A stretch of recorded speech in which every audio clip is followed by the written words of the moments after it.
If I may have your attention, we're going to get started just like we finished with the Celebration Bowl. Coach, I want you to know I was happy to play a role in that win. You know, Coach Simmons relied on my phone calls. I hope you'll take them as well. Yeah, yeah. No, my phone wasn't working then. Uh, President Robinson is coming by to give a few words of welcome, and when he comes in, we're going to interrupt everything because he can't stay. He just wants to come by and give a few nice words of welcome to the coach. I'm happy to hear about to have our happy to have our athletic director here, and Steve Coach has brought. Coach, you said you were bringing some players. I I thought they looked pretty old sitting there. Yeah, yeah. So let's be prepared to interrupt the program when the president shows up, so he can make his say. Where?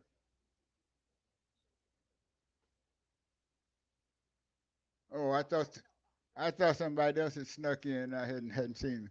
Okay.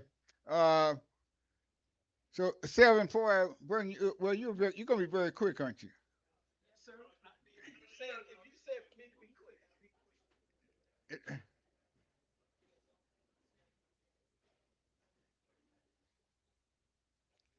Well, you don't have to be too quick, but I got a joke I got to tell.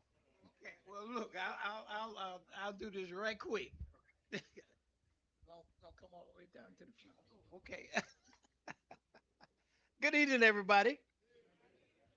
Boy, as the people say, y'all look good out there. Orange and green, right? Okay.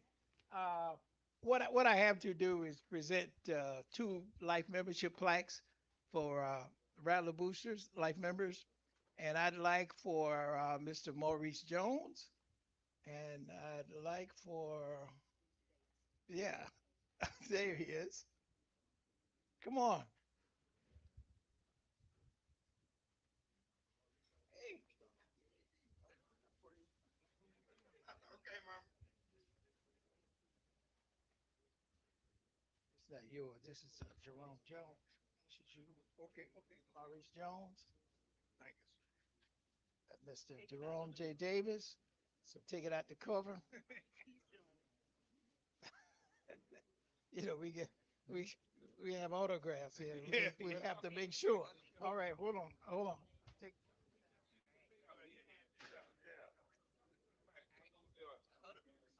hold on. Okay, hold on because I take directions. I always tell people who they are. This is Mr. Jerome Davis. This is Mr. Maurice Jones. All right. Now everybody know who they are. Okay. Welcome to life members. Okay. All right.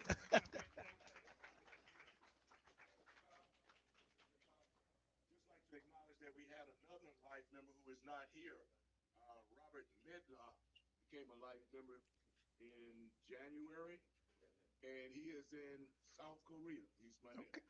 Okay. Congratulations. All right, Mr. Jackson. I did as I was told. That was pretty quick, Selby. It'll keep you around for another year.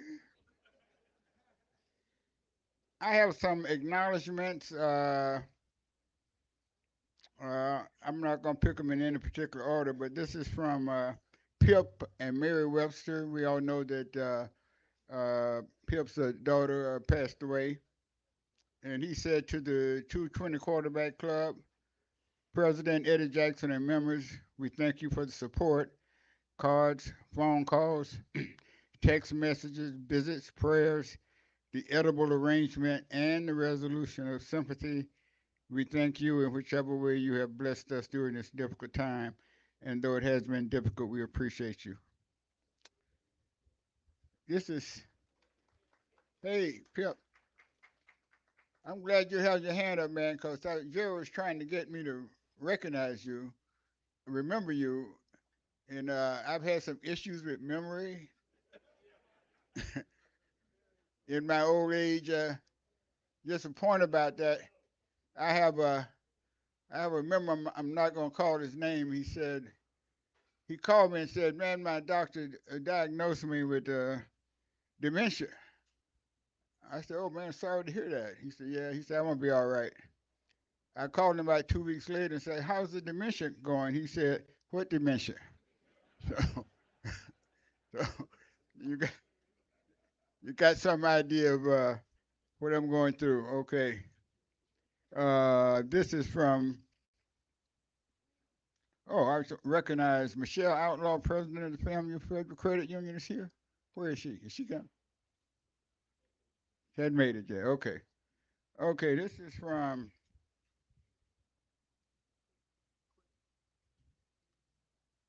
Getting confused up here.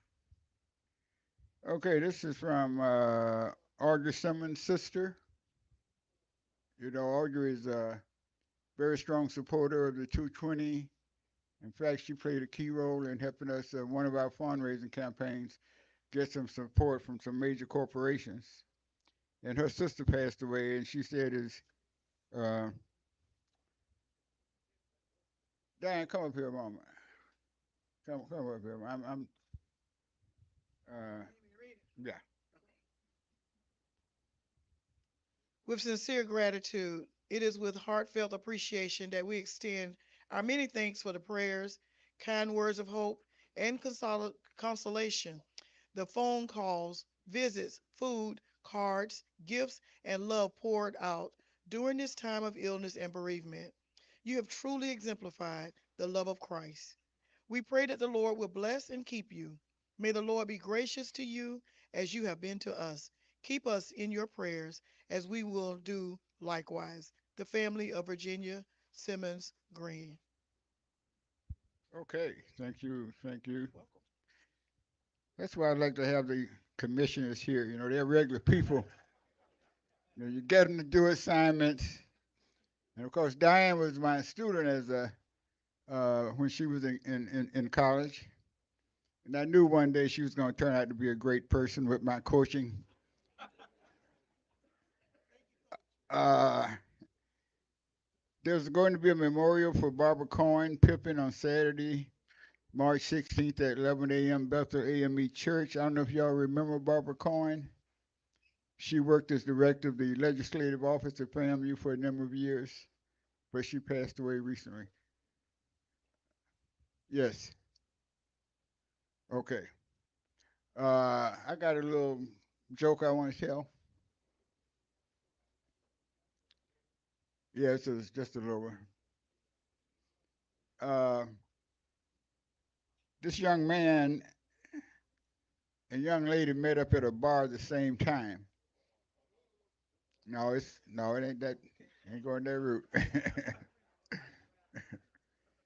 He was wearing blue, and she was wearing blue, and she said, "Isn't this a coincidence that we don't know each other, but we show up wearing blue on this day?"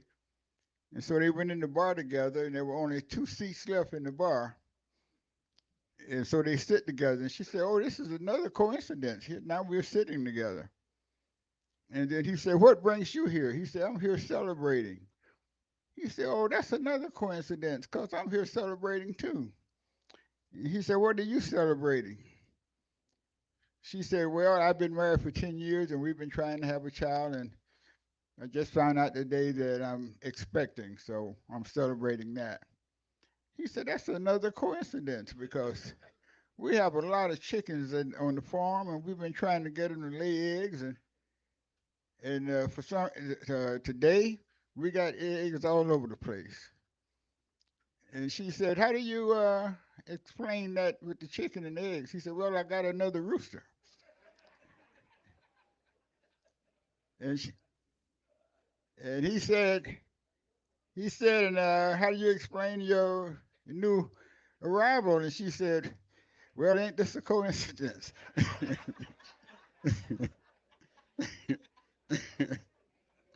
Okay. All right. I'm not going any further with that. far as I'm going, I want y'all to know that I run all these stories by Jerry. She gives me the okay. All right. I'm happy to have, in addition to Diane, Congressman Al Lawson. Uh, Al and I worked together, on Althea Gibson recognition, and Al made a presentation to the Board of Trustees, FAMU Board of Trustees. And Al, why don't you share with the latest on that? If you see the president come and cut it short. Thank you very much, Eddie. And I'm real happy that the new coach is here. And I just wanted to say that Eddie and I have been working out a great deal. They said that Eddie told me we still had some chat, we still had a little time in the transfer portal, you know. And so the only thing about that is I had to get with Dr. Walker because Eddie still had an eye on his transcript. In order to qualify, we got to get rid of that eye on there. So Eddie was throwing the ball to me, passing the ball to me all the time, working out his arm, and I was playing wide receiver. And so uh, I never could catch any Eddie ball because they could never reach me. uh, Ladies and gentlemen, it's an honor for me to be here. And Althea Gibson, we talked about it, but before, but and Diane had a lot to do with it too. From the roundabout where you got Wanish Way, it's going to be named Althea Gibson Way all the way down to Orange Avenue. Yeah, yeah. And, and so it's been approved, by the Board of Trustees and approved by the county. It's just a matter of them going through to actually get it. And I want to wish the AD a happy birthday. I think she turned 25 today. So, yeah. Yeah. And Coach Colzie, I had Rick Colzie when I was coaching at Florida State. Yeah, and he was the only African American on his team at that time, and he still owed me money for the money he borrowed from me. So, you tell your nephew, you know, and uh, and I would like to say this. I see Bruce over there, and I see my neighbor Hagerbrook. Hagerbrook told me a story since Eddie wanted to tell a joke. Uh, Hagerbrook told me that Eddie Hagerbrook told me that there was a minister in Philadelphia that had done real well, and the Lord sent St. Peter down to give him a wish. So when he met St. Peter, he said, Reverend, so you've been very loyal, and say we want to make sure that we do something for you. He said, what do you want? He said, well, uh, my wife has always wanted to go to Hawaii, and but she doesn't fly. So I would like for y'all to build a bridge uh, from California to Hawaii. And St. Peter thought about it for a while, and he said, Rev, I don't know what we can do with that. I don't know what we can do. There's a lot of environmental problems. You got to have a gas station and so forth. Do you have a second wish? And he said, yes. He said, don't get me wrong. I love my wife dearly, but I would like for you to give me the wisdom to understand her better. And they say St. Peter thought about it for a while, and he said, do you want that bridge one lane or two lane?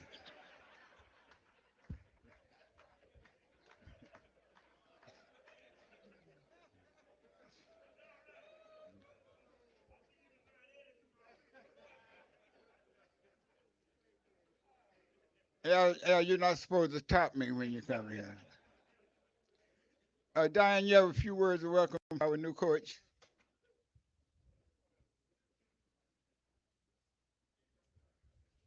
First of all, giving honor to God. Oh, that's not that kind of occasion. Okay. But coach already knows that he better know God because let me tell you something. Boy, Rattlers will strike, strike, and strike again. in a hurry. But to Mr. Jackson, he's right. I owe all that I am to him, whatever that is. I owe it to him. And thank you all for the opportunity to come. I love coming in this room because you get it. You understand. We don't have to convince you that you need to support FAMU. You know it. And I get so much energy and strength when I come here. Now I know y'all saw in the news that we got a little issue on the agenda tomorrow, and I can't talk about it.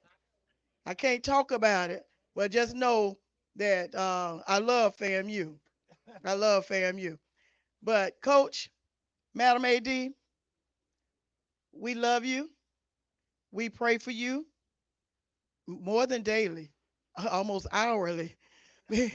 Because let me tell you something. Us rattlers, we love being successful. And you've proven that you can deliver. And we want you to keep delivering. So whatever you need to make that, to keep you delivering, let these people in this room know.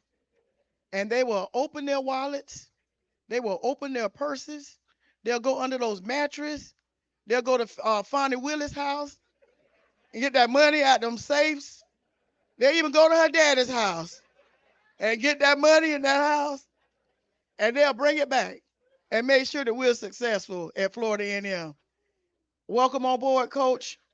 Um, Full disclosure, Coach and I had some time together this week because y'all know my office away from the office is Village Inn. And so we had Al works at Village Inn because every time I go there, he's there. So we both have stock in the place. But I had an opportunity to visit with him one-on-one, and let me just tell you, he is a stand-up guy. He tried to order a Caesar salad, and Village Inn did not have a Caesar salad. So he tried to eat healthy because he know he needs all his health and strength. All his health and strength. It does come from the Lord, but it comes from eating well too. And so we've had an opportunity to visit, and I am well pleased. And I am all in on making sure that we have what we need to get done, what we need to get done to the best of my ability. And Madam AD, you already know, when you first came to town, we had office hours at Village Inn, and we're good. I'm due for another one. So anytime you're ready, let's go. So welcome, Coach and coaches. Congratulations on y'all's promotion. You know, the scripture says that promotion comes from where, y'all? Promotion comes from above. So God didn't put you in a position that he didn't already prepare you for. So just stay connected with him, and he will make sure that your crooked path will become a straight path right back to the celebration bowl. God bless you. All right.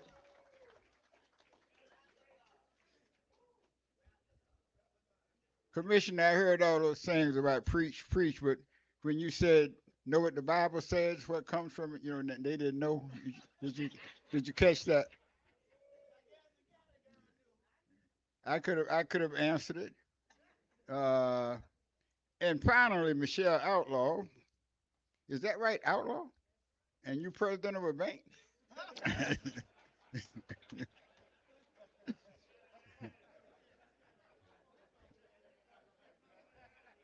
we we want you to come back now. President of the FAMU Federal Credit Union. Now I want to get my memory straight because you've been here how many years as president?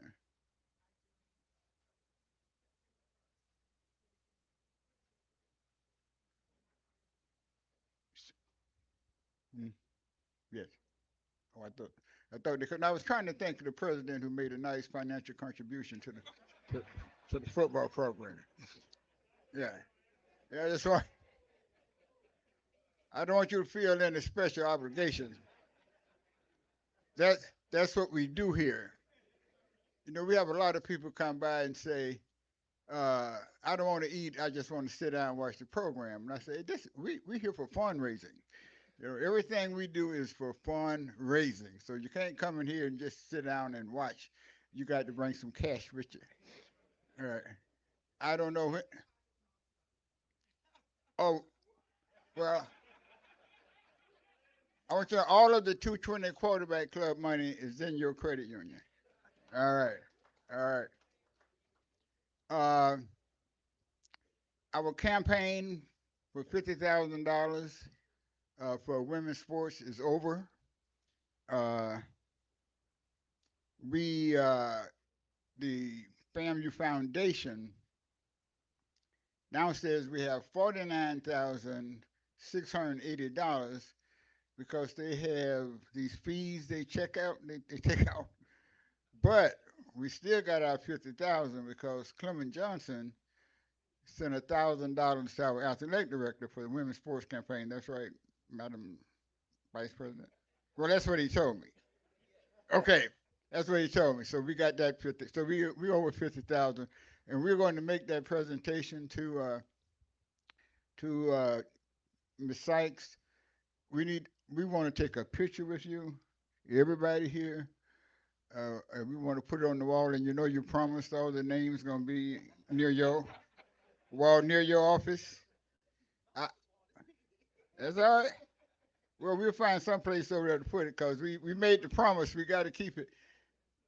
I have the list from the FAMU Foundation of everybody who made a contribution, whatever the size of your contribution, you will be on that list. And really, in a way, even those who didn't make a contribution still contributed because you come here every week. And we took a couple of $1,000s from that budget to help as part of the fundraising effort. So really, everybody's name should be on it. I'll figure that out later. I'm gonna assume that the president has been held up, and we're going on with the program, and I'll let you decide how to deal with it when he walks in. Okay. So, ladies and gentlemen, I called our vice president of athletics and asked her if she would introduce Coach Colzie, and she said, Eddie, I would love to, but I'll be in Birmingham. And I said, well, we are introducing Coach Colzie. It'd be great if you could come. She said, I think I'll be there. She, so she changed her mind and she's here, and I'm very glad that she is. Let's have a good round of applause for our Vice President of Athletics, Tiffany Sykes. Thank you. Am I just doing an introduction or can I do what I want a little bit? Do what you want to do. That's what I thought. No, I'm just How's everyone doing this afternoon? Good. So it's been a minute since I've been up here, so I do have a few updates, and then I'll run into my starting lineup style introduction, if that's all right with you.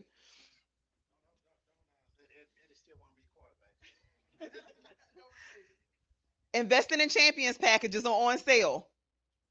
Raise your hand if you bought yours already. Thank you.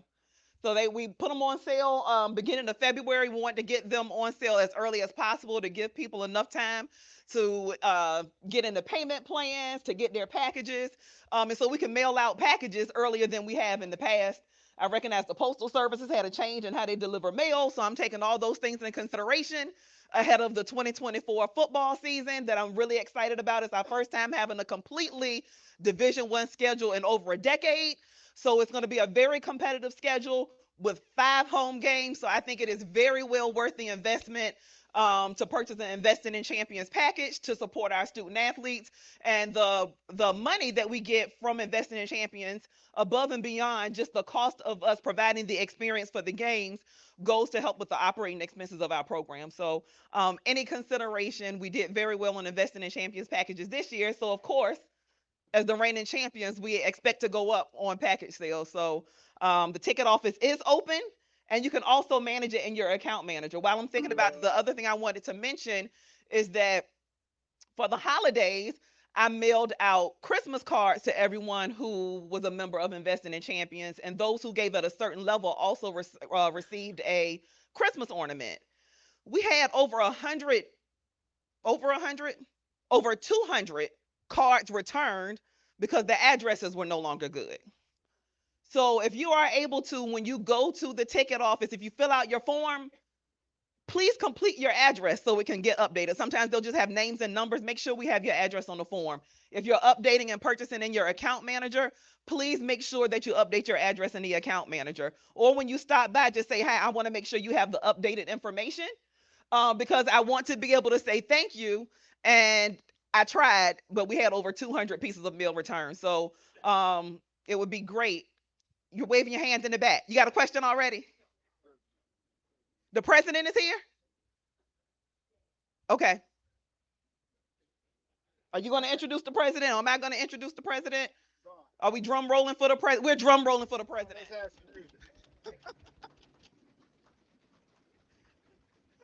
President Robinson, I was told to stop whatever I'm saying when you come in.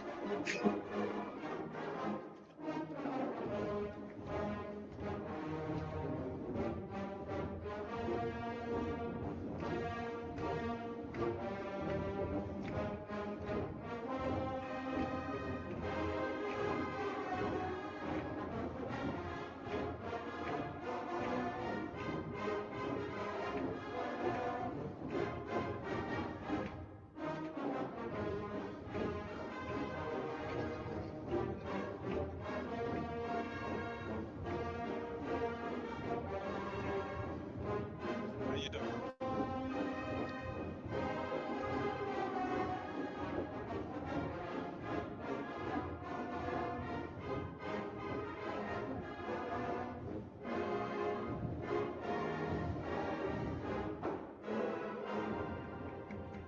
All right, thank you. Thanks for waiting. I know Eddie didn't want to. He's been kind of mean lately. He told me. Anyway, I apologize for being late, but I am a little bit sort of under the weather. Don't get too alarmed. It's not COVID, right? My voice isn't all the way back yet. I've been screaming at the team, trying to get them ready, Coach Colzie. Those morning practices. But thank y'all all for coming out today to see Eddie, Eddie Jackson. But you are such an important group for this institution. I just had to be here. So, thank you in advance for all that you do to support Florida A&M University. I don't know if AD Sykes has told you yet, but she has this vision of getting 4 championships in a year. We're already at 3, right? We're already at 3. What are they? Women's cross country, women. But baseball was last year. Golf was last. Women's indoor track and field, and I know I'm surprised. I'm disappointed. Y'all should have started with football, right? So those are the 3. What's that? Yeah, that's for last. But anyway, we are. Our tennis team is doing some great, work. They are currently undefeated in the SWAC conference. They went the whole season last year, not losing in the SWAC, and we hope that they, repeat that, and then that'll be your 4 championships, Madam Vice President, right? So, but what I really want to do is first I want to thank these individuals to my left, Commissioner Cox and Congressman Al Lawson for your unwavering support of Florida A&M University. I mean, some people ask, well, why is the Lawson Center called the Lawson Center? It ought to be all obvious, right? It ought to be obvious.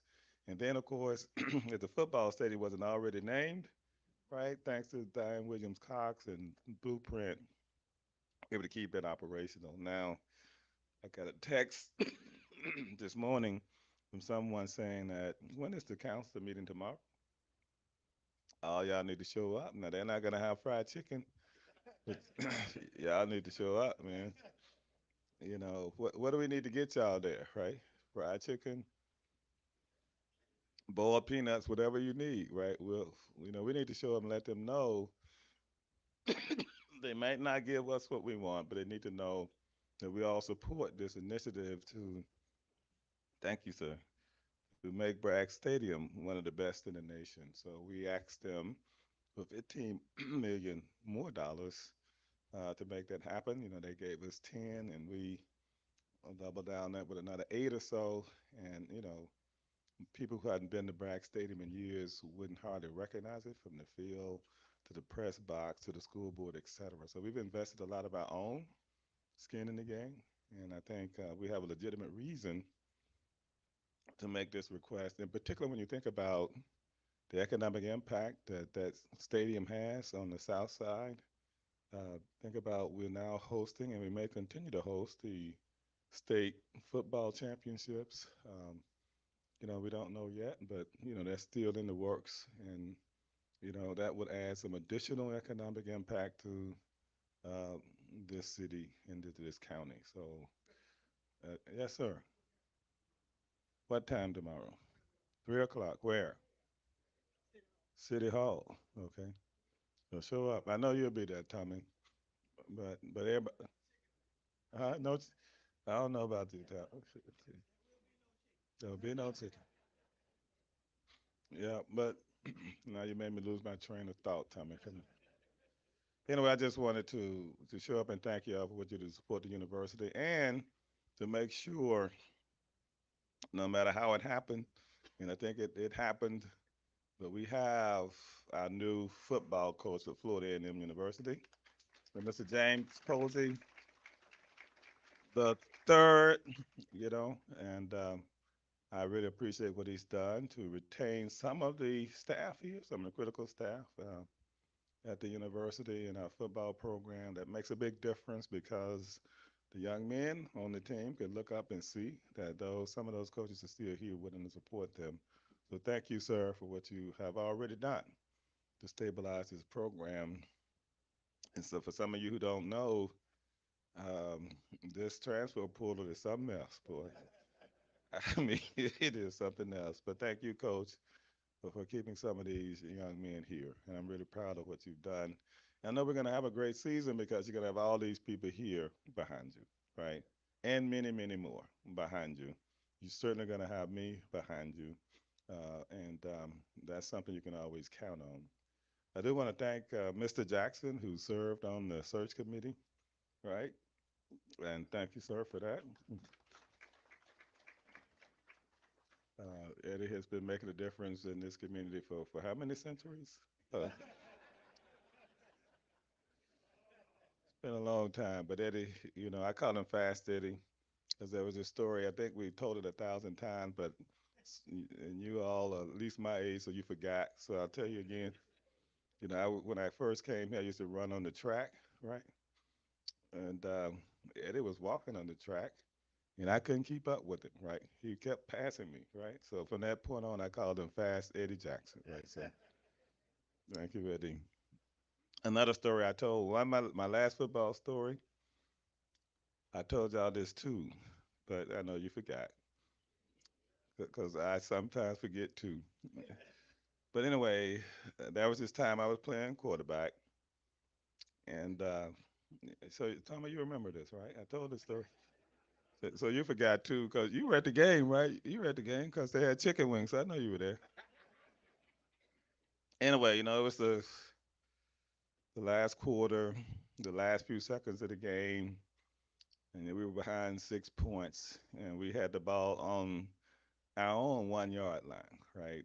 And everybody thought we should have lost by 20 plus points, but the team just outplayed everybody's expectations, and so probably the last play of the game, you know, as quarterback, I surveyed the field to see what defense they were in, and I just had to call an audible. The coach had called one play, and I decided, I was smarter than him.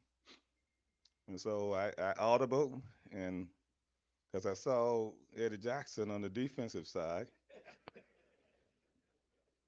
I figured, our receivers were a little bit faster than him. And so they hiked the ball, and, this was, I remember the days when the end zone, when the goal posts were right at the end zone. Yeah, I remember that. Right? Goal post, right? So close, I almost bumped into it as I went back through this pass, and when I caught it,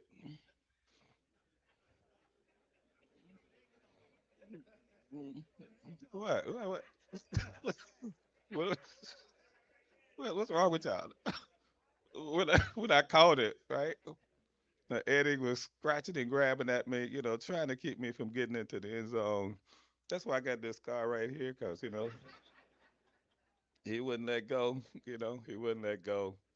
But anyway, I I managed to get into the end zone. The rest is history. We won the game. The problem with this story is that I keep waking up in the middle of it, right? I keep waking up. So, Coach Colzie, don't listen to anything Eddie says, or me for that matter, when it comes to football. Because I only dream about doing the kind of work that you do. You are the man. So go out there and make it happen. You have the support of the full Rattler community. Thank you, sir. Okay. Good. Yeah, rub that down.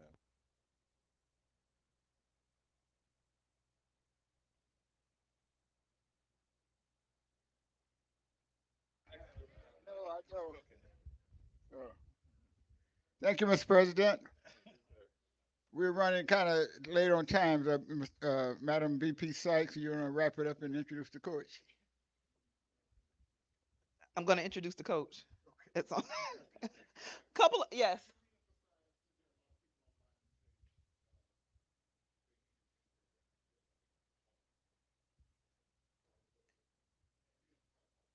All right. So, for those who may just be joining online, what I mentioned is that we sent out holiday cards to everyone who's a member of Investing in Champions. Over 200 of them were returned for wrong addresses.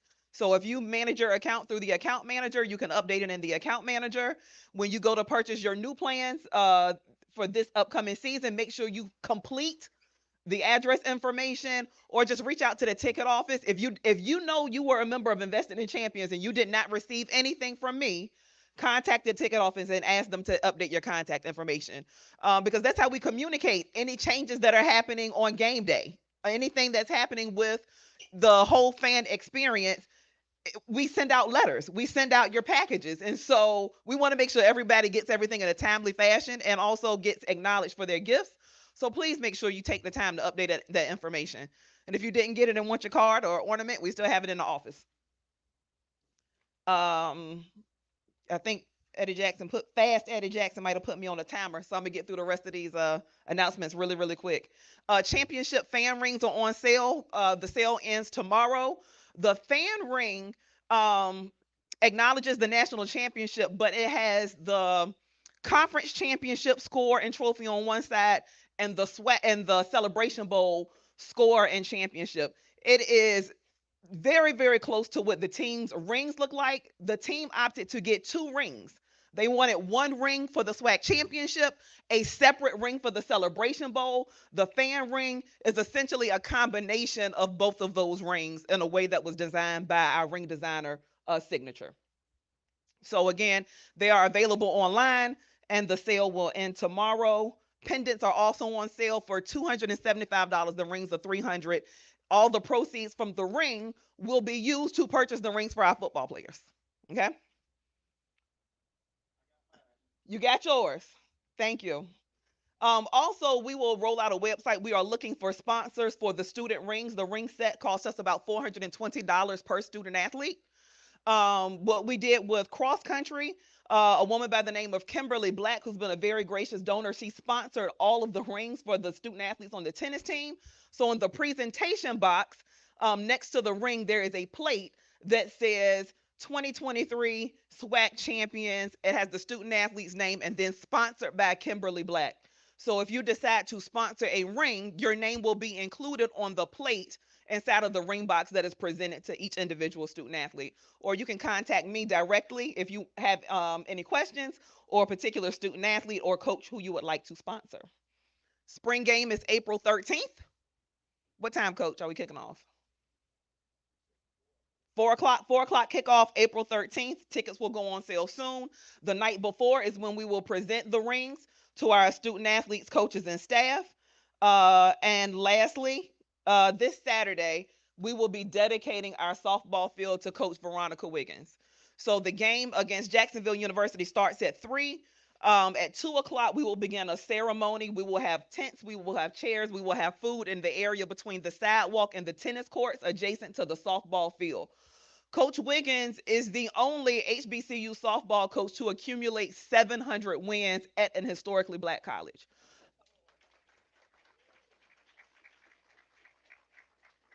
When FAMU became members of the MEAC, they won consecutive MEAC championships. She is really beloved. I've had a number of softball alumni and former coaches reach out to me looking forward to the weekend. If you go by the softball field today, the team from AstroTurf has flown in and will be installing her name the same way we did with Ken Riley Field. So I'm really grateful for the president approving that recommendation, the naming committee approving his recommendation, and the board of trustees approving their recommendation for us to honor her. So again, that will start at 2 o'clock on this Saturday. And with that said, I'm excited to not only acknowledge one coach, but to acknowledge three coaches today. So Commissioner Williams Cox kind of let in on it. I don't know if everyone knows, but Coach Colzie and I had the opportunity to meet, and even in his interview process, talk about how he would build out his staff and what that looked like. And he has done exactly the things that he said that he would do, particularly with people who have been retained on his staff. So this was no surprise to me, no accident at all, because even in his interview process, he talked about this. So I'm very excited to acknowledge Coach Joe Henry, who was our offensive coordinator, who has been promoted to the assistant head coach role. Coach Henry.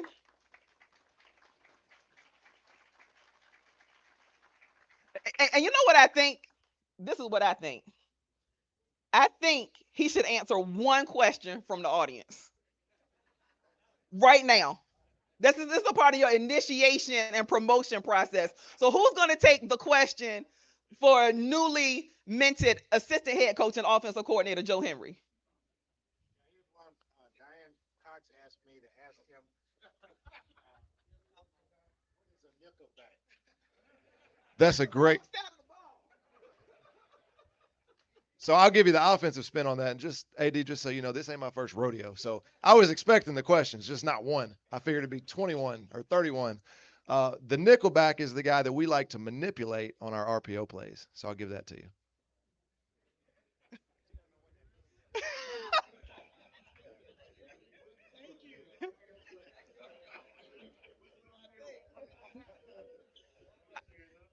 And next, Coach Milton Patterson served as a co-offensive defensive coordinator.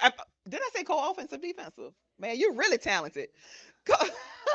Served as the co-defensive coordinator and has been promoted to serve exclusively as our defensive coordinator for this role. So congratulations to Coach Patterson. And come get your question. Who has the question? We got a question. Good afternoon.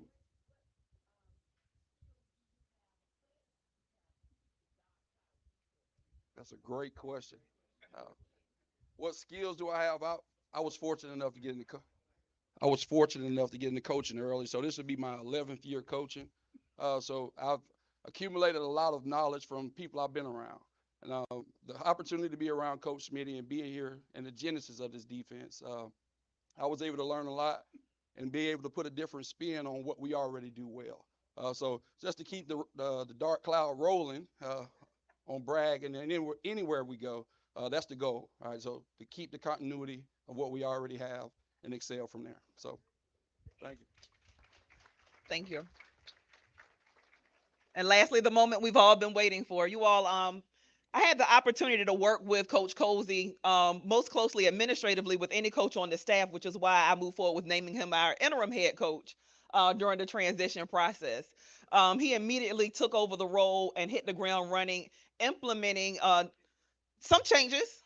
I was particularly satisfied with the way that as soon as we started school, he dispatched our coaches to monitoring class attendance. You all have heard me talk a number of times about APR, and he takes that very seriously. And I was excited with the plan that he rolled out in the interim role, and then even spoke about even more so during his interview process. Coach Colzie is no stranger to Florida A&M University. He's been a part of that dark cloud defense that we have grown to know and love. He has been a part of not one, two, three, but four national championships, two as a player at our sister institution across the street, one as a coach at Valdosta State University, and most recently as a part of our Celebration Bowl, the first of many to come in program history at Florida A&M University. So I'm very excited at this time to announce our 19th full-time head football coach for Florida A&M University, James Colzie III. Can we get some more music?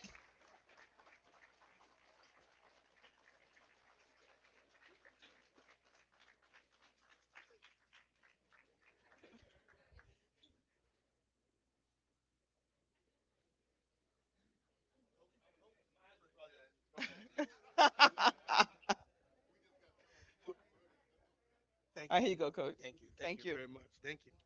Oh, first of all, good afternoon. I, yeah, I got a chance to pull up here with Mr. Ray Matthews this afternoon. I thought we were having a big church service going on, the amount of cars that were out there this afternoon. But first and foremost, I would like to thank our AD here for that wonderful introduction. Our president, who's in the back there hanging. I know he's got a couple meetings to get to, but I wanted to say something about you, if you don't mind, President.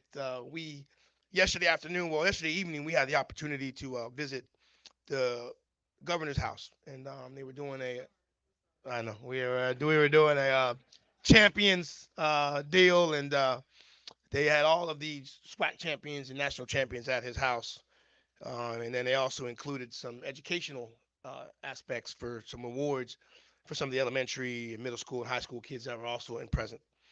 And while we were there, it ended.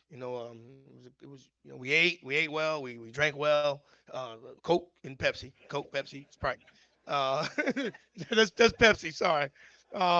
We did what we had to do, and then at the end, President wanted to take a picture, and he's gathering everyone, and trying to take the picture, and then there was one guy that was joking, and he probably didn't catch it, but I noticed what he did. There was one guy. He said, "We gotta make room for the Wildcats. Got to make room for the Wildcats in this picture." And then the president just looked over to the left, and that Wildcat kind of disappeared.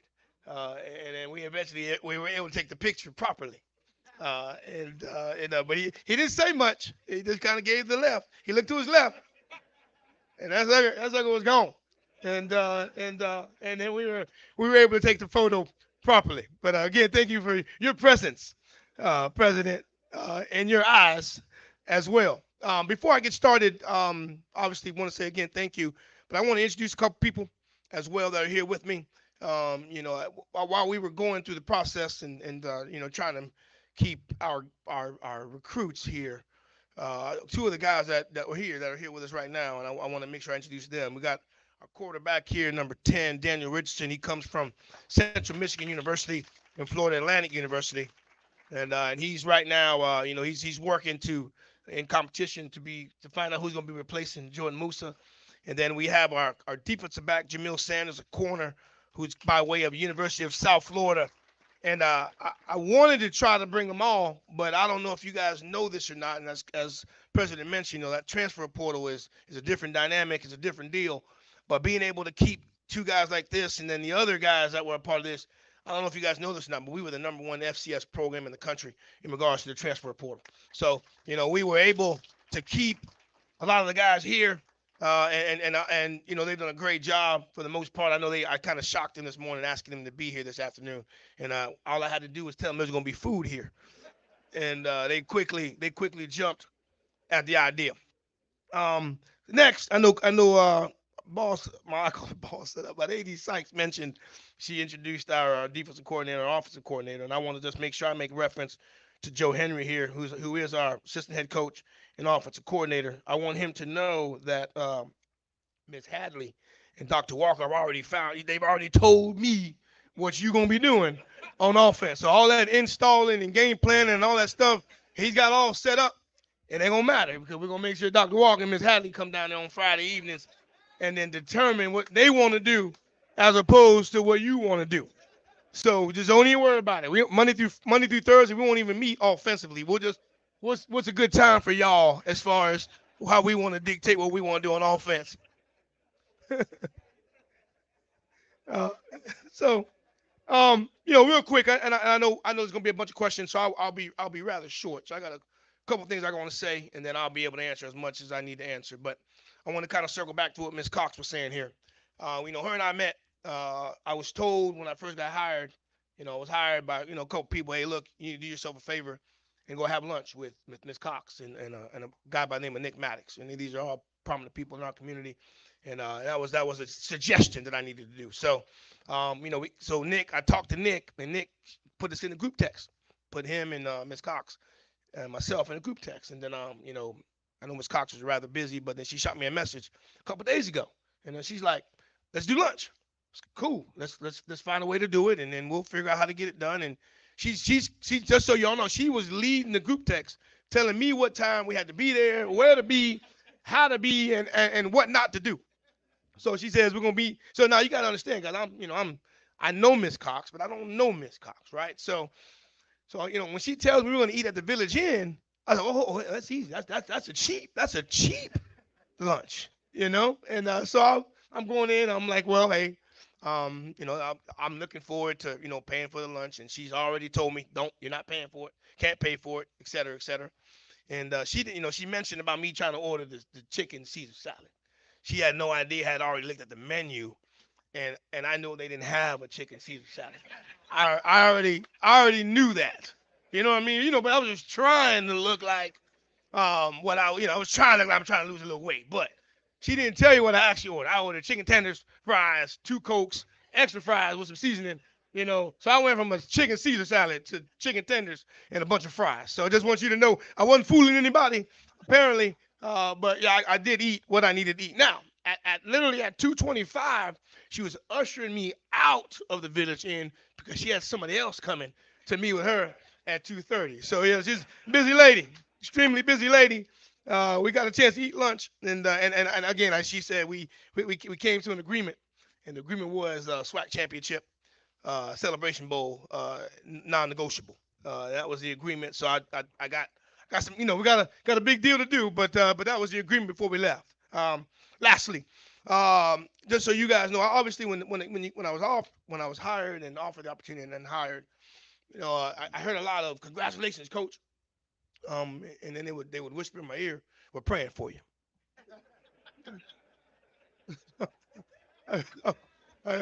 Go a couple other places. Hey, coach, man. Hey, congratulations. Hey, man, listen, man. Hey, we're praying for you. So after my 37th, we're praying for you. I had to grab somebody. I don't know if you guys know who Mo Smith is, but Mo Smith, he go, "Hey, coach, congratulations. We're praying for you." So I grabbed, I said, "Mo, hey, do I need to know something?" I ain't had that many prayers in a long, long time. And so now, and as I spoke to him and we had our conversation, the conversation was, "Hey, look, we're praying for you because this opportunity is a big time blessing." There wasn't anything negative about the prayers. It was, hey, you hold a responsibility. The big time responsibility. And as my players say, coach, it's going to be important that you understand the assignment. And when we talk about understanding the assignment, that means, wherever I'm at and wherever I go, making sure that I'm holding up this opportunity and this position to the highest regard because it deserves that. And I understand that. And I just want you guys to know that, as I go on my daily basis, it feels really, really good when myself and Coach Patterson and Coach Morgan, and we go on our daily walk for campus. We go through campus, them honks and them beep beeps, they're a little different now, aren't they, Coach Pat? Because I guess some of y'all know who I am, and they don't represent what I'm trying to represent, and what I want you guys what I want you guys to see from our players. Even where's Boss Man? Is Boss Man back there? Did he leave? Where's he at? He just walked out. He wanted to ask me a question yesterday. It took him 25 minutes to ask me one question, but best believe I was there for all 25 minutes before he finally got it out.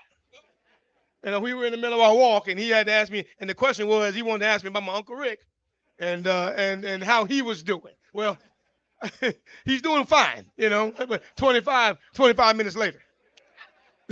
So, but either way, I know I'm here and I know I have to answer a bunch of questions, and I'm looking forward to that. But I got to just share one passage for you, if you don't mind. Today, on my devotion, which says February 28th, right? I'm just going to read it to you real quick. I'm not going to read the entire devotion. I'm just going to read what the Bible verses are. And today, on February 28th, I want to make sure he sees it. Just what day does that say right there? What day does that say? February 28th. And it talks about a part of the plan. And the Bible verse the Bible verse I'm giving is 2 Samuel 22nd chapter, verses 2 and 3. And it says, "The Lord is my rock, my fortress, and my deliverer, my God, my rock, in whom I take refuge, my shield and the horn of my salvation, my stronghold and my refuge and my savior." Now, today, I know we haven't played the game yet, right? So today, I'm asking for y'all to be my refuge. And I'm here to answer whatever that needs to be answered. I know Ray Matthews already told me, "Hey, Coach, you got to make sure you're in this meeting whenever you can," but I'm not going to do that today. I'm going to make sure I answer every single question today before we get out of here. I do have a flight to catch, but I will make sure that I answer everything that I need to answer, whatever that needs to be said, and whatever that needs to be asked. So there you go. I don't have a question. I just want to let you know, Coach, we're praying for you.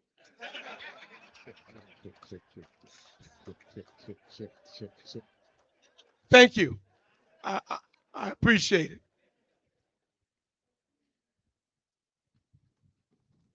Check, check. I'm ready. Yes, ma'am. Hold on a second. So the people get online, can y'all pass this mic around? Because they already complained. Good afternoon. I Yes, ma'am. don't have a question either, but I would like to say Vicki Muse Johnson, Yes, ma'am. welcome aboard, and greetings from the daughter of James and Ernestine Muse to the son of James and Ernestine Colzie III. Yes, ma'am. Our parents have the same Yes, name. they do. So Yes, go they do. Rattlers. Thank you very, very much.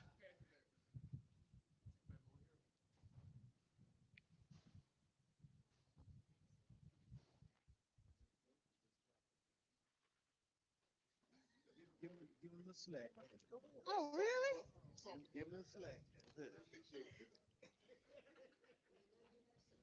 Hey, Coach. Yes, ma'am. Okay, there you go. How you doing? I'm doing well. Good. We're going to pray for you.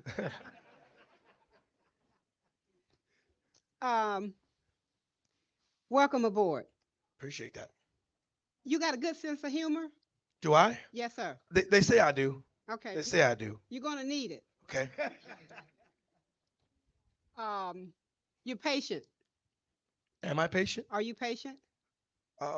There's some things that might make me impatient at times, but Okay. For the most part, I got a tremendous amount of patience. Okay. Well, you got my vote because the first thing you did was read the scripture, so you good with me. Thank you very much. My question is, we go into the Celebration Bowl, right? I'll tell you this, and I told our players, a lot of our returning players felt pretty good going through all that entire situation. Felt good playing in Atlanta amongst the best fans in the country. We're gonna work our tail off to get ourselves back there. That's the plan. Now, I will say this, Celebration Bowl's played in mid-December, right? We got to make sure we take care of that first football game, August 24th, back in Atlanta, right? Before we can get ready for the Celebration Bowl, we got to take care of those first 11. Right, we got Norfolk, right? Then we got South Carolina State, et cetera, et cetera. So do we have the opportunity? Now I can say this: there's probably a few teams in this conference that won't make it to the Celebration Bowl. They don't have opportunity to even try to get to the Celebration Bowl. I think we have an amazing opportunity to get to the Celebration Bowl. Got a really, really good football team. So that's the plan. But I think we got to take care of game 1 before we can worry about game 12 or 13. Thank you. Thank you. I appreciate that. And I guess I phrased that wrong. I should have said we're working toward getting to that Celebration Bowl. Yes, ma'am. Yes, sir. Yes, ma'am. That's what I want. There you go. I had some other questions, but I see some people looking at me kind of funny. It's okay. I'm just going to Let's do it. pass it on. Let's do it. No, that's all right. I think it would be real good you could explain to the group how much impact the transfer of polo has had on college athletes, because Washington, I headed up the NCAA. Yeah, let him. I say in Washington, I headed up the NCAA committee. Mike, Eddie had it. I didn't know whether it was safe to speak in it. but I headed up a committee on the NCAA with the former athletic director at FSU, who was now vice president with the NCAA, and they were worried about it really getting out of hand because the transfer of polo kind of took off, without the NCAA, and I'm sure the athletic director here would know, without having very much input in. Do you think that we will get more control over it because it does affect a lot of the athletes that are coming out of high school right now? Because in order to keep up with some of the other sports, you look to get people who are seasoned, like some of the people you got here, but it also affects those students, athletes who are coming out of high school. Well, I'm probably not going to be sitting in on the meetings at the NCAA when they truly discuss that question. Now, what I can do, I can tell you how we approach it, right? And I think for us that the transfer portal has changed recruiting across the country, right? Back in the days when we were getting recruited, that coach would call you once a week. He'd hold you up on the phone for 2 hours so other coaches couldn't call you to try to recruit you, right? But now recruiting, we don't even call anybody anymore on recruiting. You're doing social media, you're doing it on Twitter, you're doing it on Instagram. So, with that level of change in recruitment, we have to kind of change our mindset in regards to recruiting. So what I mean by that is that we have guys that are in the portal currently, right? And we have guys that are in the portal all across the country, where there are rules in place where if a guy's at another school and he's not in the portal, we can't communicate with him, right? We have guys that are that right now might be in the portal on our football team. So we treat it as such that those guys are not going to be with us. You understand what I mean by that? So, is it affecting high school recruiting? Absolutely. Is it affecting junior college recruiting? Absolutely. Is it affecting team chemistry? 1,000%. You would normally keep, you would have 80 guys returning, right? And normally, right, you'd keep those same 79 to 80 guys returning. Well, that's not necessarily the case. Now, for us, the thing that we have the benefit, we have an amazing university. And we are one of the best cities, not just in the state, but in the country, where if a kid is in the transfer portal, where are you from, Jamil? Where are you from, Daniel? Miami. So we got two guys that were at other universities that when they decided to get into the transfer portal, they came to Tallahassee, Florida, came to Florida A&M, and they're here. Now, we have a great atmosphere. We have an amazing university. We have amazing fans. So the kids that are in the transfer portal, right, one of their likely places of coming is Florida A&M University. That's a plus for us. That's a positive for us, right? Got some guys that were at Florida State, didn't necessarily maybe have the career that they had. So guess where they wanted to come? So they want to stay in the city of Tallahassee and then come to FAMU. Believe me, trust me, I am extremely happy that I don't live in Montana.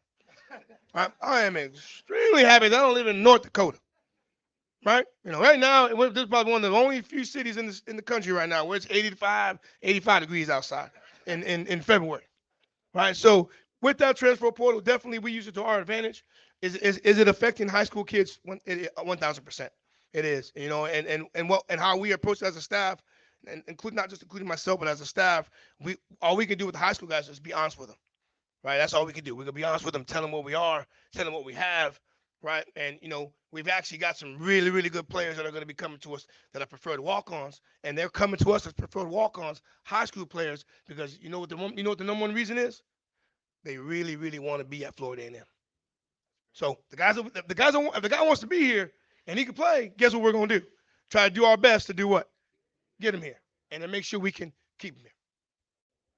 Coach, before the next question online, Yes. there are several questions about the rest of your coaching staff. Okay. All right. Well, we are currently we are done with interviews. We have we have 2 open slots as far as coaches. We are done with interviews on those.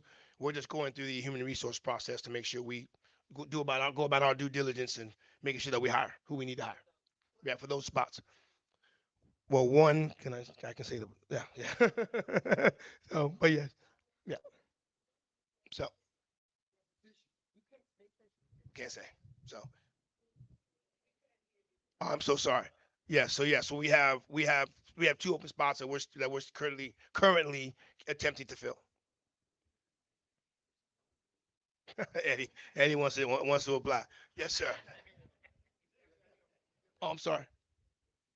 Was that the only question, Mark? I'm sorry. Was that the only question, Mark? I think they were trying to figure out we have already on staff retained. Retained. Okay, I'll come back to that question. I'm sorry. Sam Dixie, I hope this question is allowable. I'd like to know, are you planning on filling the position that was held by Mr. Respis? But that's our director of recruiting. Yes. Yes, and that we're definitely in the mix of trying to fill that position as well. Okay. So and that is a separate entity. Yes. Okay. So we ended up losing him, right? We lost our football operations, and then we lost 2 other coaches. So yes, but we're almost filled to what we need to be filled with. Right. Yes. So you already have someone in mind. You're looking at people right now. We're hoping. Okay. I mean, our defensive coordinator, he still accepts the resumes. I'll give him your email address if you want. Yes. Yes, Harold Thornton. Yes, sir. Good to meet you, sir. And congratulations and welcome, and we're happy you're there. Thank you very much. Question, I from stories across the country, NIL has really taken a direction in reverse and has really backfired on a lot of universities and programs. Of course, we haven't really had an experience there, but do you think that that's going to impact your ability to attract and or retain players? Well, I think we have a real good product here, and obviously, a lot of the Power 5 schools have bigger, NIL, deals or money such that nature. But I think we get the opportunity to somehow build, right? I think for us, it's growth and understanding what it means. What does it incur, right? So it's financial dollars, right, for our players, right, in some form or fashion, right? So that can't come from us as a staff, right? That's got to come from Us. right? So that's the deal where hey, but I think understanding it, how it works, how it benefits our players, that's an educational piece, right? And once we can get a firm understanding with that, right? Then then it'll eventually help our players. Now, I don't want to do anything that we're not supposed to be doing in that aspect. So for me, we learn it, we understand it, and then again, it's beneficial to our players.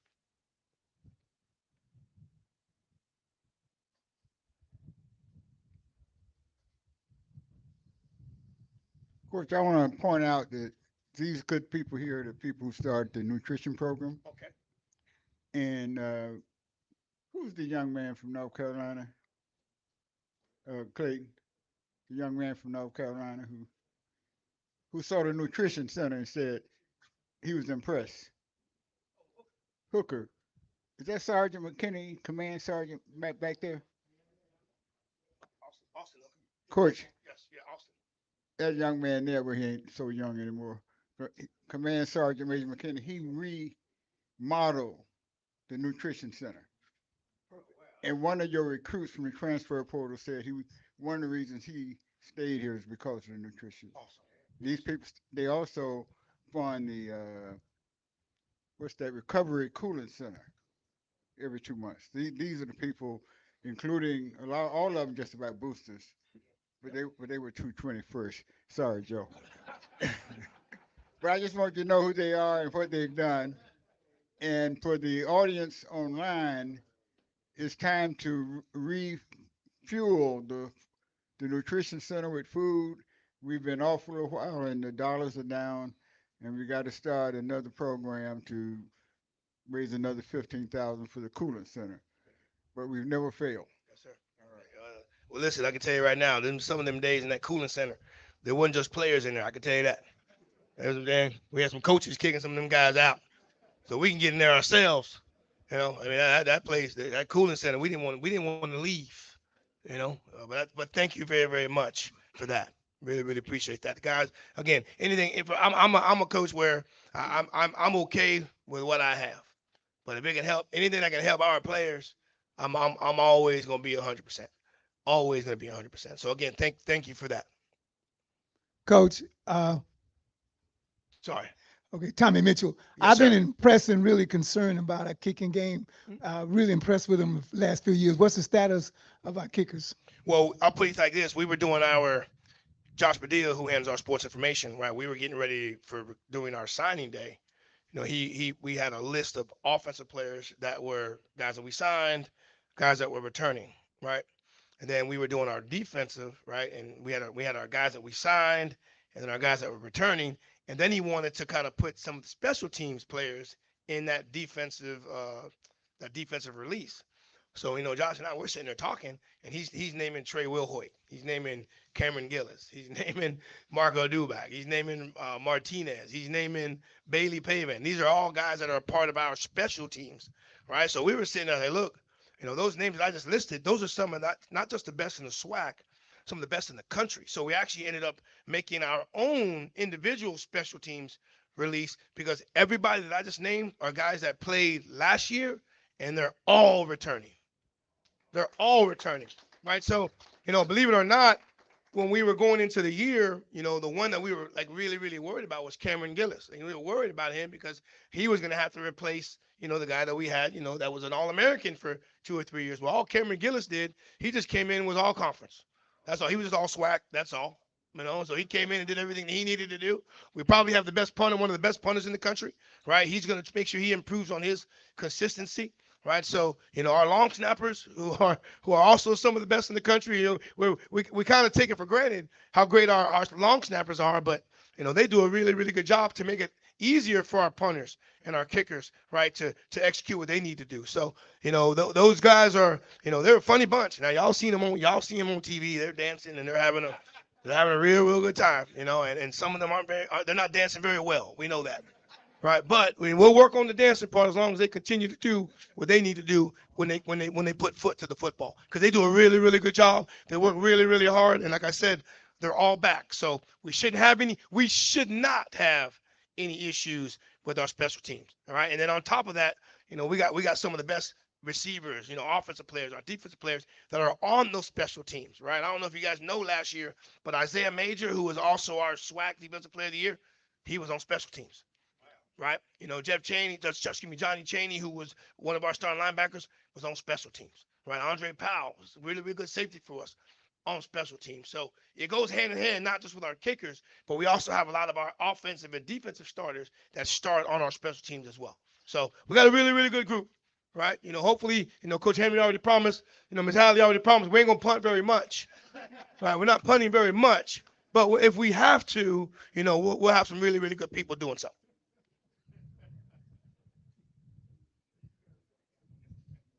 I'm later on. It's okay.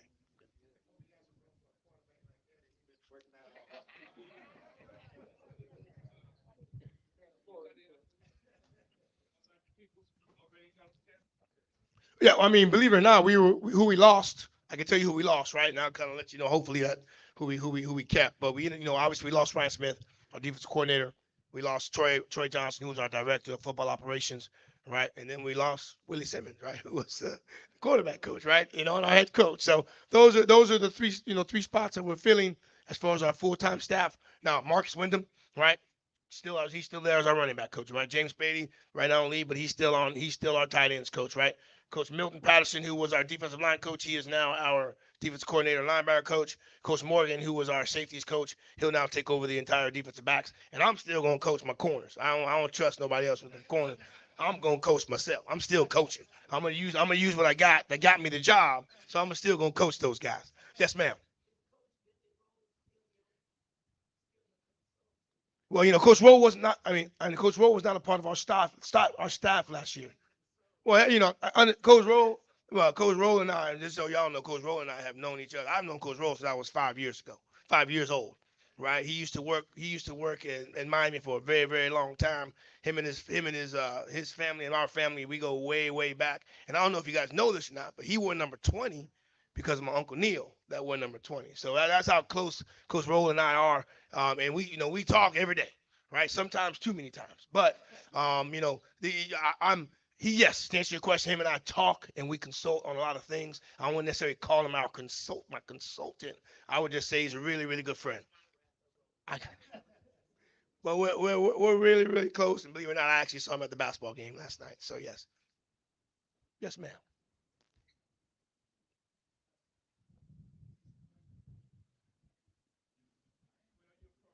Small little town, Miami, Florida. That's it. That's a St. Paul AME Church right there on Day Avenue.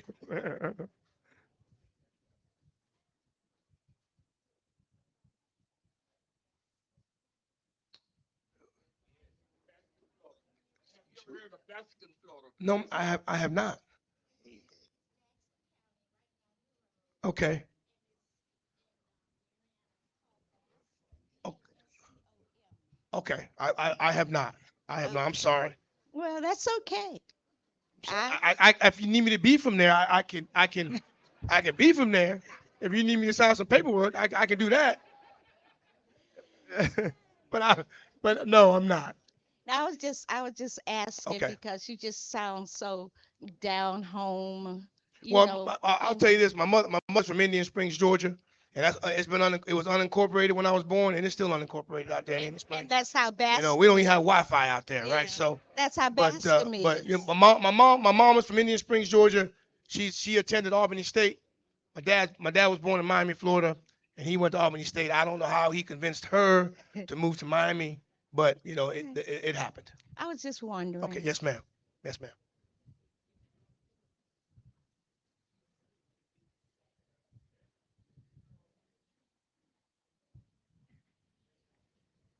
Coach, what is your football philosophy on game strategy? Will there be a killer flea with an axe philosophy? Ask that question again for me, please. Sorry. It- Oh, yeah, that you got it. I did. Well, that's pretty violent, I think, right there, isn't it? Pretty violent. I mean, well, I will say this, right? I mean, as we go into spring practice, right? Again, yeah, we want to be as violent as we can. I think at times you guys saw us on the field, we were pretty darn violent on the defensive side of the football, right? But I think, we were having our meeting today as a staff, and we talked about making sure that our football team did a really, really good job of understanding situations. You guys know what I mean by that, right? Understanding situations throughout the game, understanding down and distance, understanding where we are on the field, right? I think at times, over the last couple of years, we might not have made the best decisions as a team by doing certain things that we didn't need to do. So again, that's part of being disciplined. That's part of us as a group being older, right? And I think as a staff, especially during the spring, we're going to make sure that we're going to be in a understanding why we're doing things, how we're doing things, right? And just being really, really much, much better understanding situations. Now, defensively, hey, listen, right? Coach Pat and I know we're gonna get after them like we've been doing, right? Offensively, Coach Henry's got a bunch of different packages. I need him to get the ball to the athletes. That's what I need. Which is what we've been doing. We're gonna get the ball to our best players. Defensively, we're gonna play what we do on defense, and we're gonna smother. That's what we've been known for over the last couple of years. And I think it was extremely important to make sure we kept a lot of the staff that we do have to make sure that we continue to do that. Right? We had our first install meeting. I got a chance to sit with the defense today, and we had our first install meeting, and it was like clockwork with our defense because guess what? We've already been doing it. They've been doing it for a couple of years. And anybody that we bring in, we don't really care what his ideas are. Great. That's awesome. You're gonna have to understand what we do on defense. Offensively, similar situation. In our interviews with the people that we were speaking to, that's great what you ran over there. We need you to understand the terminology and what our team already understands. So nothing's going, not much will change on what we've been doing over the last, 2, 3, 4, 5 years or whatever the case may be. Anybody that we bring in is going to have to understand what we do, right? That was an extremely important philosophy for us when we were having our individual meetings and our individual interviews with these candidates. Yes, sir. Well, Coach, how's your uncle? Which And one? then Which one? The one that you commented on. Uncle Rick, yes. No, yes. Seriously, what can you comment on? I'm concerned about the offensive line. Can you comment on how I guess, transfer portal and the offensive line? Well, I think that's a place where you can use the transfer portal to your advantage, right? I mean, obviously we have some really, really good guys coming back, and I joke around with this, but this is serious. Where that everybody needs offensive linemen. The New England Patriots need offensive linemen, right? So I think Coach Henry, who coaches our offensive line, we are definitely in communication with some really, really good players. Do we need to get better? Absolutely.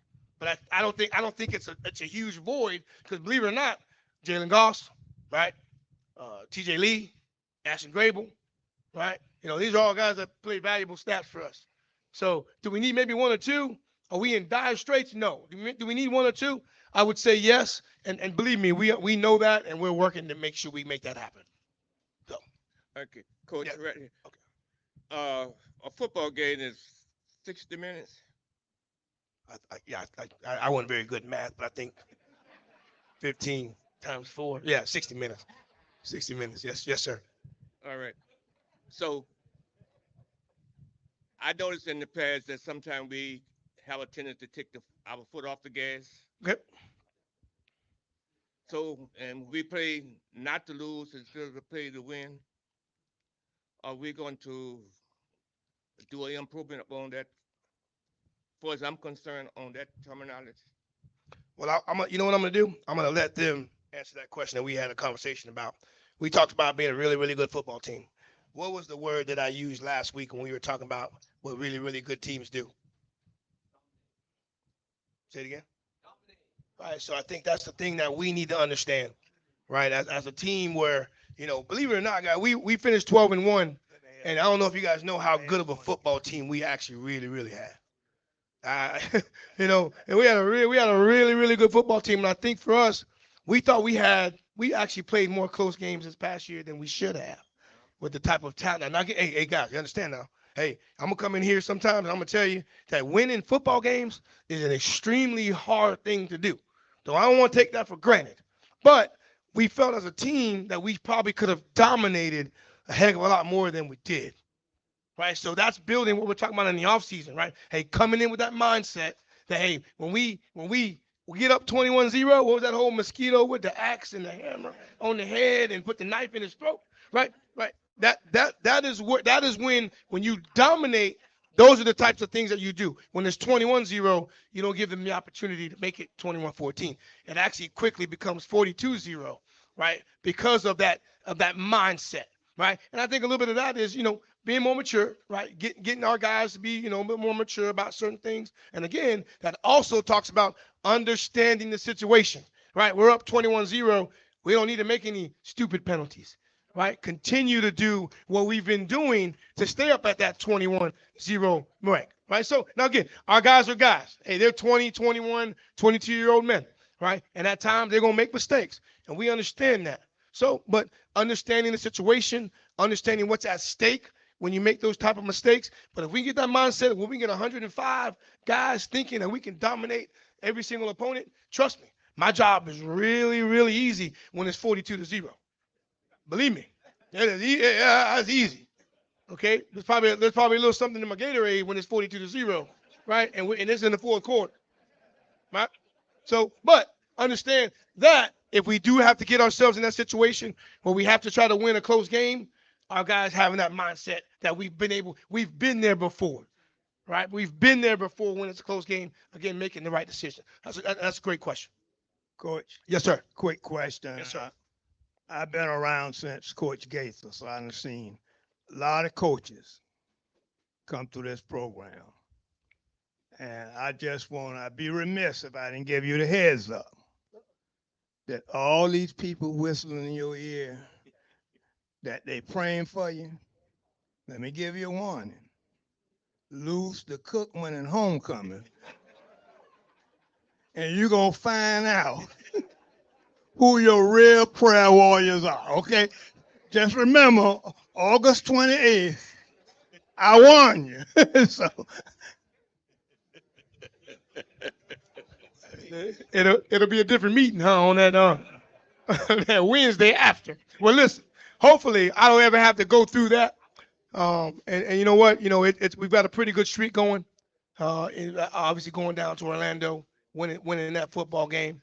And obviously, you know, listen, if we're playing for the SWAC and we're playing for the Celebration Bowl, guess what? That means we won homecoming, and that means we definitely beat who? Cookman. And again, those are the goals. Those are the goals, and those are the expectations. Because as AD Sykes already mentioned, she got us how many rings? 2. I'm looking for 2 more, right? And that's the goal. Yes, sir. Yeah, how you doing, Coach? I'm doing well. Freddie Miller. I was wondering, do you guys already have like a certain type of identity that you're gonna try to establish for us run heavy or pass heavy? Or we're gonna be more balanced and straight just go get them type thing, or what we gonna be doing with that? Are you gonna have more than one game plan, or we gonna just stick with what you got? So your question was directed to the offensive line coach. Well, no, it was directed basically to the offensive coordinator, Who is also the offensive line coach. yes, sir. So, Okay. I'll tell you a little bit about our process through the off season. We go back and we chop our season up and we watch it in as many different lenses as possible. Situations are important to us. Right. So we'll watch all of one sort of situation for the duration of the season. We're taking notes on that and trying to figure out what we did well, how we can build on that, what we did poorly, and how we need to change on that. So that's our process. That's what we've done through late December, January, now through the month of February, and that's preparing us to be able to take steps forwards through spring football. So there will be an emphasis on running the football. We want to be able to turn around and hand the football off and gain positive yards. But we also understand that we're from the state of Florida, where young men have speed, we have athleticism, and so I see the motions. We want to be able to put the ball downfield as well, and we feel like we can be able to effectively do those in complement with each other. Okay. Well, if you need any help with the 24 crossbuck, I'm the man for that. I need to get your contact information after this. I'll tell you this: there's nothing more demoralizing. There's nothing more demoralizing as a football team when the whole stadium knows you're gonna run the football because you're up a certain amount of points, and the whole stadium know, hey man, hey, we about to get the ball to number 9. We about to get the whole stadium know we about to hand the ball off to Dean. Right, we're trying to run the clock out, et cetera, and then you just give it to him, and you just run right down the field. Right, when that's going on, when you're doing that, that means you're a really, really good football team. Right, and when you know we're gonna run, and we still do. Now, I don't know if you guys know this or not. When we played Jackson State, in the Orange Blossom last year, how much time was left on the clock in the fourth quarter? 7 minutes and 58 seconds. They never got the ball back. And guess what we were doing? Just running the football. We were running with Yant. Right now, Jackson State's still trying to find out where Yant is. Right. But, I mean, again, right, understanding the what? Understanding the situation, right? Making the right decisions. Yep. I want to throw the ball up and down the field if we could, right? But we got to be timed. We got to be able to do what? Run the football. And that's where those veteran linemen that we have come into play. All right. Yes.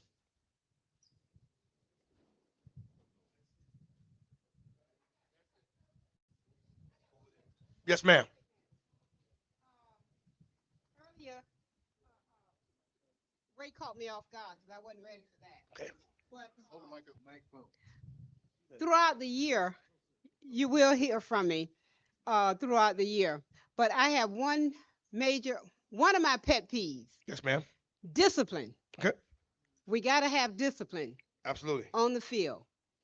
When you have that discipline, you can play team ball and unity. It's not about but it's team and unity. Yes, ma'am. When you do that, you will win the football games. Agreed. Agreed. You know, I don't think it goes. I don't think it goes unnoticed that the teams with the least amount of teams with the least amount of turnovers, the team with the least amount of penalties, those teams a lot of times do what they win the game. You know, and those penalties and turnovers that all goes back to discipline. So I don't know if you guys know this or not, but we get up at the guys get up about 5 something in the morning, right? Get to the stadium at 5 something in the morning, and then we have all up at what time? What time you guys got to stretch? At 6 o'clock we stretch. Now understand this now, not 6:02, not 6:03. At 6 o'clock, Cole Forney's blowing that whistle, and we're clapping and we're doing all the things that we necessarily mean that we do before we stretch, and that's discipline. Now, and I can tell you this: if a guy did show up at 6:01, guess what happens to that guy? Coaches don't have to do anything. The players are going to take care of it. So that's again right.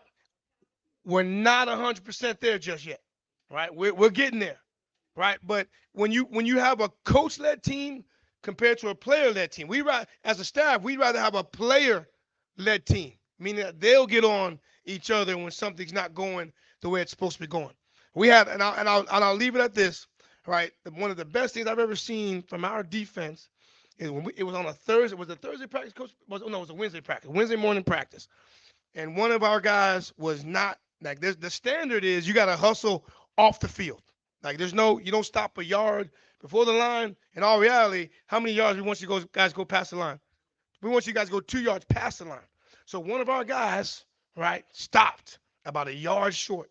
And Coach Pat and I were looking, and Coach Pat and I were just looking at each other, waiting to see if someone was going to say something. It took about a second, right, Coach? About a second to one of those guys actually made him go back out on the field and hustle his behind all the way back again. So Coach Pat and I kind of looked at each other, and we both had bad morning breath because it was about 6:15 in the morning, right? But we both looked at each other. We said, we got them. We got the guys where we want them, right? So we're getting there. Believe me, the discipline aspect has been talked about, and it's not just with penalties. It's just daily activities. Go to class. Be on time for class. Be on time for meetings, right? I mean, because trust me, when you got to pay bills, they don't want them what? They don't want them late. They either want them on time or early. So it's just life experience for our guys. So once they can understand that life experience, it'll definitely carry over onto the football field as well. Thank you guys. I appreciate everything. I really, really do. When's the next one? Okay. Okay, just keep me posted. Hey, what I want to do though now, next time, hey, we're gonna switch this up. I'm gonna go out there and ask some darn questions. And y'all, since y'all buzz up here, this seat is hot up here. This seat is hot. Football season, you got it every week. Yes, sir. Yeah. Okay. Thank you, Coach. Madam VP, did you have something else you want to say? Oh, okay. What was the question? I'll give it to you in a few seconds. Yeah, so March. So basically, the way we do Pro Day, and that was the question. Pro Day is centered around University of Florida, Florida A&M, and Florida State. So the date is March 21st. So what they'll do March 21st is that they'll go to the University of Florida in the morning. Okay, believe it or not, then they'll come to us after that. We actually have more prospects than the University of Florida does. But I'm gonna keep that story short. All right, so they'll come to us in the afternoon, and then they'll spend the night. Then the scouts will go ahead over to Florida State, that morning. So that's how they handle it. That's how they do it with us. Florida in the morning, us in the afternoon. That date will be March 21st. All right, we have quite a few guys that the NFL scouts are definitely going to be looking at. All right, and then hopefully I know we're gonna probably need some security for that field because we'll have too many people on the field that day. But you guys are definitely welcome to come out March 21st. I mean, Isaiah Major, Jordan Musa, K. Dot, Dede Oxendine, Cameron Coven, Eric Smith, all of these guys were really, really valuable to our run to help us win this national championship. So, but again, it'll be March 21st in the afternoon. The only other thing I want to mention, since it was brought up, I never want to miss an opportunity to talk about NIL deals. Our student athletes could really use the support. So if you own a business, know someone who owns a business, as an athletics administrator, as a coach, we cannot facilitate NIL deals, but they are incredibly critical, especially for us to retain our student athletes. We are losing student athletes to other institutions and other sports for what I would consider very small sums of money. Um, and so it's important that we really get into that space. Also with collectives, any alum can start in the collective with the support of other alumni. But we really, so this year, FAFSA is behind schedule, right? So, for example, in January, our student athletes live off campus. They have rent due on January 1st. Financial aid doesn't process disbursements until after the ad drop period. And if there are any issues with their financial aid, it could be a month, it could be well into February before they get money in their pocket and they're facing displacement and eviction. If they have money in their pockets through NIL deals, it can help alleviate some of that stress so that they don't have to worry about being houseless at any point in time. And they can focus completely on their schoolwork and on what they're doing during practice and preparing for games. So all you have to do is have someone prepare a contract, right? Any type of document saying, hey, Tiffany's Tire Company is going to give this student athlete $1,000 each semester for posting on their Instagram page twice this semester saying, I get my tires from Tiffany Tire Shop. It's as simple as that. You can get someone to draw it up, notarize it. You don't even have to really work with an attorney because we will vet everything on our end and make sure our student athletes are educated. So if you have the ability, know someone with the ability, this is really all we can do, right? We cannot facilitate these deals, but they're going to be critically important in this ever-changing landscape of college athletics, especially college football, in order for us to maintain the level of competitive success that you expect of us. Okay? It is not reasonable for us to not acknowledge the place that NIL is playing in college sports. Yes, sir.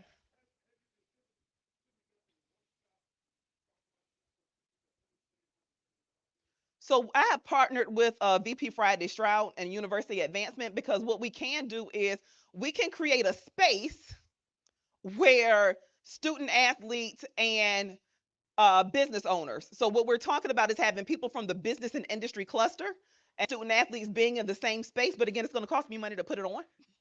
And those of you who have been following the board of trustees, we are working very, very hard to balance our budget. The last 3 years, athletics was the benefactor of CARES Act funding to the tune of $2.5 million that athletics did not receive this year. So in order for us to just compete at the same level we have done the last 3 years, I already had a $2.5 million gap to close because I did not receive the same funding that was provided before. Okay. But we are going to try to do as many things. We also have a marketplace that's available. So if you have a business, you can put it in the marketplace for students to shop around. It's been available prior to me getting here. We just have not had alumni list their businesses in the marketplace. So I have people reach out to me on social media. How do we get in? And I put the link out there. So I mean, there are a number of ways, and we'll continue to do. We'll work on some education to create a space to get you all the tools you need to be able to create those opportunities for our athletes. But it's really, really, really important for us to compete, for us to be in that space, because we won't be able to keep up without it. Here you go.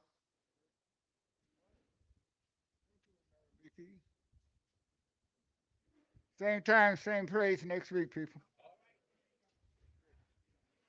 Coach, can I get a picture with you guys? Thank you so much, Coach.